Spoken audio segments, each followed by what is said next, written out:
Sa loob ng 15 taon, tunay na napatunayan natin ang kabutihan at katapatan ng Diyos. Isang munting simbahan na nagsimula sa simpleng panalangin at pangitain.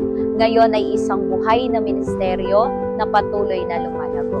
Taong 2009, nagsimula tayo sa maliit na grupo sa gabay ng Panginoon. Nakita natin ang kanyang kamay sa bawat hakbang, bawat paglago. Ipinakita ng Diyos ang kanyang katapatan mula sa bawat buhay na nabago at pagsuko kay Jesus hanggang sa paglago ng ating ministeryo.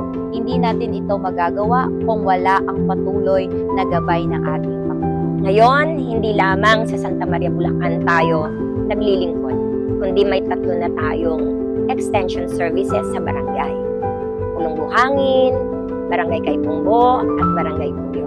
Dito, patuloy ang iba't ibang gawain at ang mga pagsamba na nagiging biyaya sa mga marami pang buhay.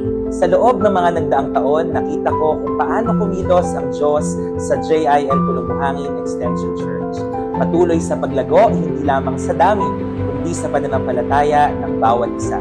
Sa Barangay Kaipungbo, maraming buhay ang nabago at patuloy kami magpupuri sa biyaya ng ating Panginoon sa aming komunidad. Sa Barangay Guyong, patuloy nating nasaksihan ang paglago ng ministeryo ng Diyos at ang patuloy na paglawak nito. Ang Diyos ang nagbibigay direksyon at gumagabay sa bawat hakbang.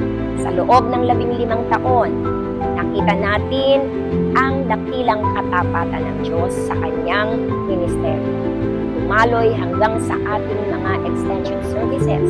Mananatili tayong sumusunod at naglilingkod sa Diyos upang mas maraming buhay pa ang mabago at higit pang lumago sa mga darating na taon. Sa taong ito, patuloy tayong magmamahal.